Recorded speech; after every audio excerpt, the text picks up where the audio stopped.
Bonjour à tous, aujourd'hui on se retrouve pour une nouvelle vidéo de la formation HTML5 CSS3 dans laquelle vous allez découvrir ce que sont le langage HTML et CSS. Alors ça va être très rapide, je vais simplement vous présenter que sont ces deux choses en fait. On va aller très vite et on rentrera plus en détail dans les prochaines vidéos. Alors en fait le HTML et le CSS ce sont deux langages. Ce ne sont pas vraiment des langages de programmation. Vous verrez que ça ne fonctionne pas tout à fait de la même manière. Mais en gros, voilà, ces deux langages informatiques, c'est du code. On dit par exemple que le HTML, c'est un langage balise parce qu'il fonctionne avec des balises, mais encore une fois, on verra ça dans les prochaines vidéos. Et en fait, ces deux langages, ils sont à l'origine de toutes les pages web. Sur n'importe quel site que vous allez, c'est en fait écrit en HTML et CSS.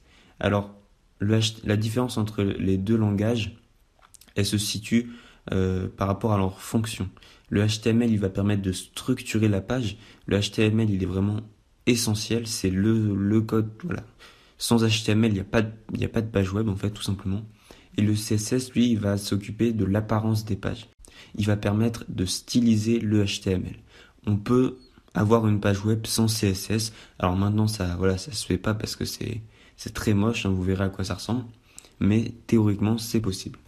Pour écrire du HTML et du CSS, il faut seulement deux outils. Il faut un navigateur web, donc ça peut être Google Chrome, Firefox, Internet Explorer, voilà, n'importe quel navigateur.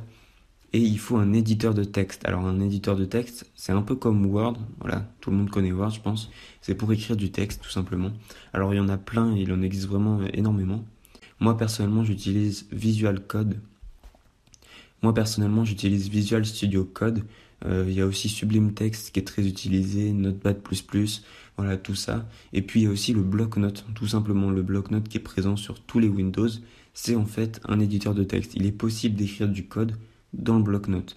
Alors on va voir que c'est très mal fait, donc c'est pas agréable du tout d'écrire du code dans le bloc-notes, donc on ne le fera pas, mais vous verrez que c'est tout à fait possible. Voilà, donc c'est déjà terminé pour cette vidéo. Comme je vous l'ai dit, c'était très rapide. Alors dans la prochaine vidéo, donc dans le deuxième chapitre, on va rentrer un peu plus dans les détails et vous allez écrire votre première page web en HTML. Donc je vous dis à très bientôt dans la prochaine vidéo.